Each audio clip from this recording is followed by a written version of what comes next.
Здравствуйте и добро пожаловать на наш канал. Феликс Волатон – художник из Швейцарии, создавший множество портретов, жанровых сцен и картин в стиле ню. Человеком он был очень трудолюбивым, поэтому и творческое наследие оставил громадное. Искусствоведы даже затрудняются отнести его работы к какому-либо определенному художественному направлению.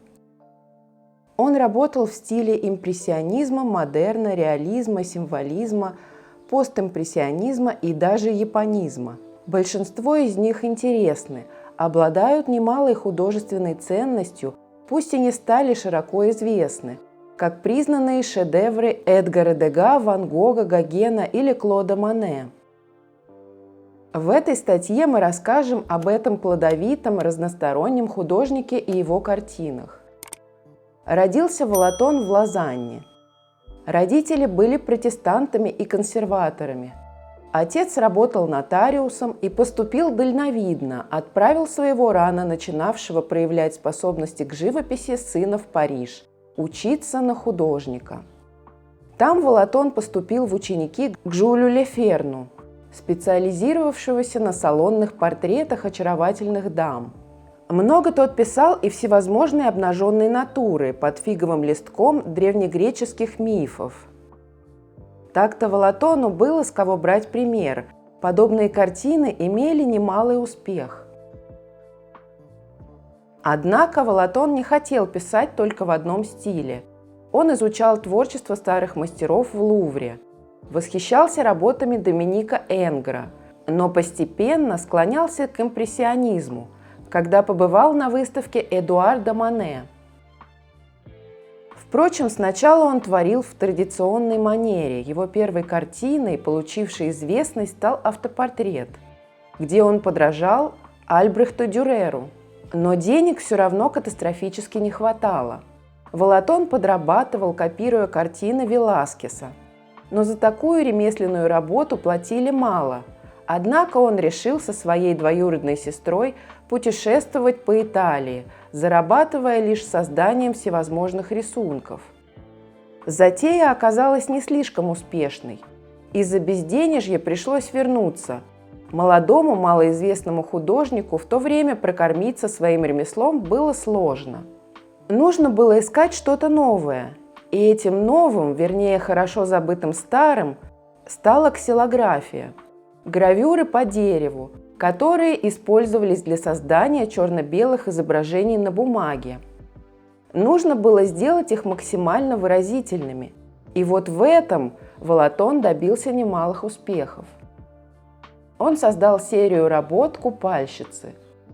10 ксилографий, моделью для них стала любовница Волатона Хелен Шатено. Его работы были своеобразными, но узнаваемыми. Резкий переход от черному к белому, упрощенное изображение, Волатон отказался от мнимого объема на своих гравюрах в угоду четкости и выразительности. Увлекался Волатон и японскими гравюрами, которые были очень модными в то время. Жители страны восходящего солнца постепенно открывали свое искусство европейцам. И в Европе появились первые работы японских мастеров, в частности Хокусая. Их своеобразие, четкость, лаконичность выгодно отличались от уже приевшихся классических европейских рисунков и картин. Потому они и пользовались большой популярностью. Впрочем, Волатон помимо живописи увлекся и политикой. На своих гравюрах он гравировал толпы демонстрантов, разгоняющих их полицейских, бедных рабочих. Слишком уж явственно проявлялась разница в уровне жизни между бедными и богатыми, а все неравнодушные творческие люди, а таких было немало, не могли остаться в стороне. В 1892 году Волатон стал участником творческой группы «Наби». Увлекся авангардизмом, в его творчестве намечалось упрощение форм в угоду их четкости и выразительности. В 1893 году он представил на суд зрителей картину «Купание. Летний вечер», которая имела успех из-за своей выразительности и немалой смелости.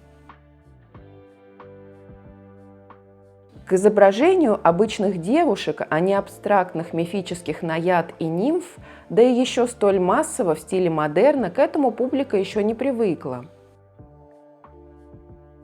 В 1899 году Волотон женился по расчету на дочери известного арт-дилера Александра Бернхайма. Карьера его пошла в гору. Бернхайм был знаком с богатыми заказчиками-аристократами и мог выставлять картины Волотона в своей галерее. 15 лет Волотон писал всевозможные картины, преимущественно в жанрах ню и портрета, но потом вернулся к ксилографии, работая над которой и получил первую известность. И тему для них выбирал самую животрепещущую в то время – Первая мировая война. Он хотел было отправиться на фронт, но ему отказали из-за почтенного возраста. Однако все равно Волотон поехал на войну частным порядком, вместе с другими художниками. Он не мог остаться в стороне и искренне хотел показать в своих картинах истинное лицо войны. Умер Волотон в возрасте 60 лет и до последнего своего дня работал. Даже когда его повезли на операцию, у него осталась незаконченная картина, последняя в его жизни.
Спасибо, что досмотрели видео до конца. Лайк и комментарий – отличный способ поддержать канал и автора.